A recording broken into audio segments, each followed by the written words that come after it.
We're often drawn to stories of grand journeys, right? But what happens when the adventure ends and you come back and normal? Well, it just feels completely wrong. Exactly, that jarring after feeling. Today, we're diving into exactly that, the emotional space where the echoes of excitement mix with the crushing weight of a recent, truly unimaginable loss. It changes everything for this group of friends. Yeah, this isn't just about the events themselves, but the profound emotional fallout. It's a really raw look at how grief, trauma, and, unresolved connections can reshape reality. And challenge our very ability to cope. Definitely. So our deep dive today uses just one source, but it's incredibly powerful. It's an excerpt from ifchase16.pdf, and this isn't some dry academic paper. No, not at all. It's deeply personal. It feels like a narrative that invites you right into the lives of these characters who are grappling with, well, the lingering shadows of a past road trip and this devastating void left by a tragedy. So our mission here is to unpack the emotional complexities in this story. hmm We'll look at how different characters process grief, how unspoken things strain their relationships. And that desperate, almost heartbreaking search for meaning when faced with something unbearable. Right. We'll follow those threads, connection, loss, and ultimately a confession that, wow, it really stays with you. Okay, let's start with that immediate aftermath, this feeling of like post-trip disconnect. Yeah, the narrative opens with the narrator and Shrey, and they both feel like life has sort of crawled back to normal. But you can tell that normal feels heavy, right? It's not a relief. They miss the adventure. No more long drives on dusty roads. No chasing around clues, no sleeping in cheap motels. It's such a stark contrast. The author uses it brilliantly to show just how profoundly altered their everyday reality feels now. Absolutely. And what's really potent is how the author portrays this almost physical yearning for that past excitement. Yeah. The narrative mentions the exhilarating feeling of the road trip still kind of buzzing inside them. Meanwhile, Shrey is just pretending to work. And the narrator, clearly struggling to readjust. It's like they haven't fully landed back home, psychologically speaking. Exactly. Parts of them are definitely still out there on that road, trapped between that past intensity and this present mundane grief. And right at the center of this internal struggle is the narrator trying to write a book about Ritum and Regini's story. Which sounds like a monumental task. Monumental, almost torturous. They describe their own writing as pure crap, feel totally screwed. It highlights this immense burden, trying to capture something so huge, so devastating in words. It's a fascinating choice by the author. And Ritum's reaction just adds another layer. Right, he doesn't want to read it, which, totally understandable given what it's about. Completely. But then he offers his full support. Which, as the narrator points out, just adds extra pressure. It's this unspoken thing, maybe a hope that someone else can make sense of it all for him. Yeah, that weight. And then Shrey's advice, maybe some things are just meant to be left like that. Maybe that story should only be confined to that diary. That really makes you stop and think, doesn't it? Is some pain just too profound to capture or to share? It poses a real question about storytelling itself as like a healing tool. Shrey's comment really taps into that tension. The need to articulate versus the need to protect, maybe. Protect yourself or protect the memory. Exactly. The author seems to suggest that, while writing can be a way to process, some traumas just defy easy explanation. They're too raw. Too raw, yeah.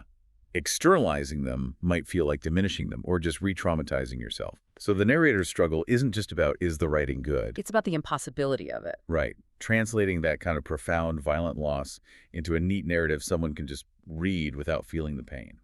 Maybe the value is just in the attempt itself, engaging with the pain, even if the result feels, well, inadequate. And this internal struggle, it definitely spills over into their relationships. You see the strain. Oh, absolutely. We shift from that sort of philosophical burden to very real, tangible stress on their connections. Like the narrator noticing this weird parting between Shrey and Taya. Shrey hasn't mentioned her in days. And the shared photo album, gone. It's this silent, unsettling shift. In Shrey's explanation, it's just so vague. Nothing, really. We just grew apart. Yeah, it sounds a bit like what psychologists might call emotional displacement, almost a textbook case. How so? It's like a defense mechanism. Yes. Right. The overwhelming grief from Regini's death, the primary trauma, is just too much. So unconsciously, maybe, he redirects that onto something else, like a breakup, which feels perhaps more manageable. Ah, okay. The author uses that really terse, dismissive dialogue, "we just grew apart," to show us he's in denial, without having to spill it out. And Taya's words were apparently really harsh. Told him she didn't want it to go on, there was no future, and that what we had shared was meaningless. Then she stopped taking his calls. Ouch. It underscores how deep that personal blow was, but Shrey just won't acknowledge it. And the narrator, being a good friend, tries to break through that wall. Yeah, challenges him directly. That's 3 months, Shrey. And you say you're not bothered. Obviously, she is still special to you. It's a real moment of intervention.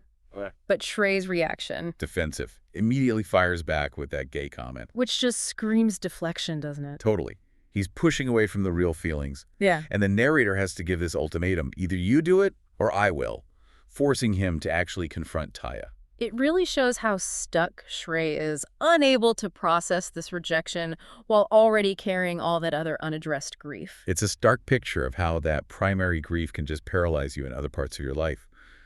Creates ripples. Yeah. Shrey's inability to deal with the breakup isn't just about Taya.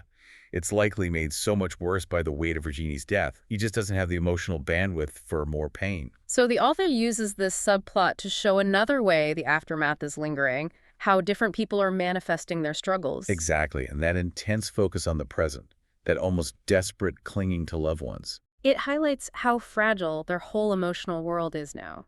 We see it shifting in the narrator's own relationship with Avantika. Definitely.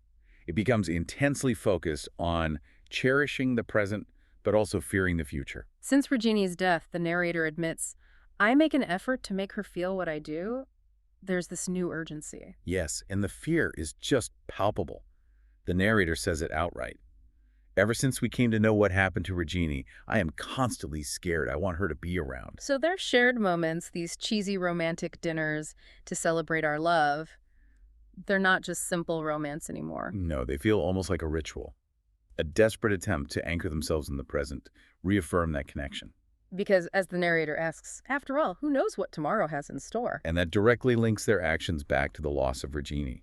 It underscores the fragility of life, pushing them to grab onto what they have right now. It shows how tragedy can just fundamentally change your priorities, doesn't it? From knowing life is short in an abstract way To feeling it in your bones. A very personal, deeply felt reality. It reshapes the whole internal landscape of their relationship. Precisely. That shift from theory to this visceral clinging to the present.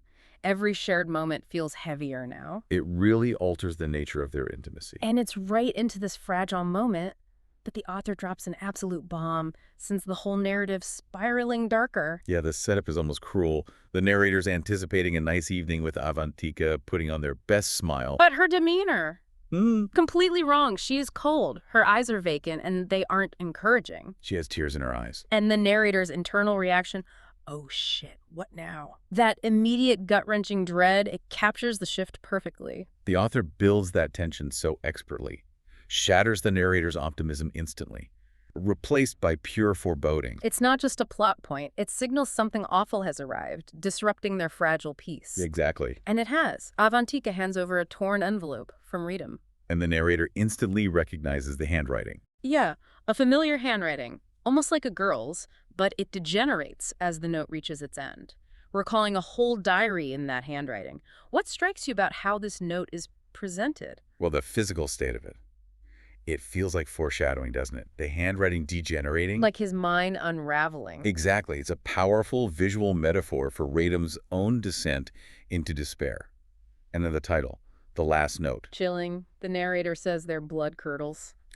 It's that immediate, visceral understanding that whatever is in this note is irreversible. The author is using everything, even the look of the writing, to build this sense of dread. So, okay, we're about to dive into Radham's last note, dated January 3, 2012, and the very first lines just hit you. Life doesn't make sense anymore. Straight away, you feel the weight. And the note immediately lays out this double burden of grief he's carrying, Yeah. which is critical to understanding his state of mind. Absolutely critical. What are the two parts? So first, there's the recent loss of Nivedita. She died exactly 16 nights ago from multiple organ failure. And his despair over her death is just heartbreakingly articulated. It really is. She didn't smile even once, not even when I told her stories about Regini and me. Maybe she knows Regini is dead. I can't take Nivedita's silence anymore. He calls Nivedita my only family. Which emphasizes the complete void her death left. It's not just loss. It's like his entire support system just vanished. an existential obliteration. And then, laid on top of that fresh wound, is the ongoing visceral pain from Regini's violent death. Right. He confesses, her name no longer brings fond memories. Her violent death haunts me every day. This isn't just sadness. The author portrays it as a relentless, living torture. It brings up this question about compounded grief, doesn't it? The psychological impact when losses pile up like that. Definitely.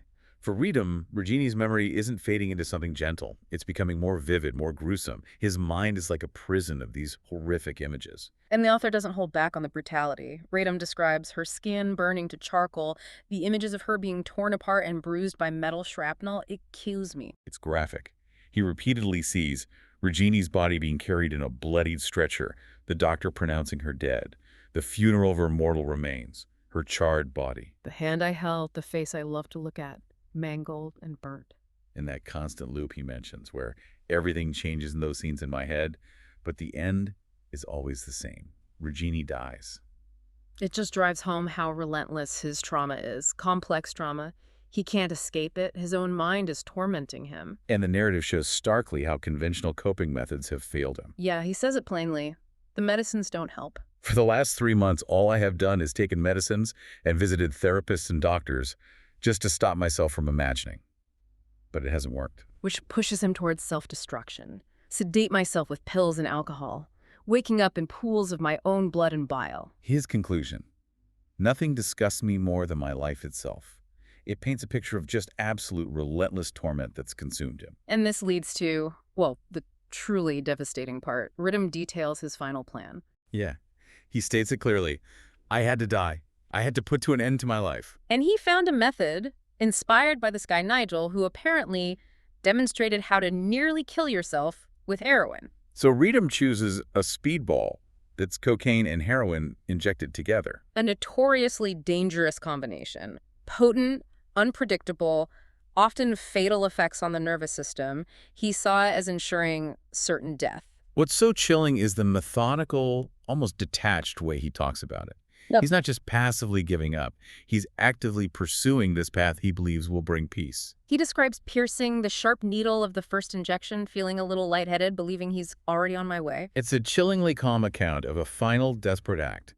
Total surrender to despair. And his reasons, they're heartbreakingly clear. The author uses them to show the complete breakdown of his will to live. Life doesn't make sense anymore.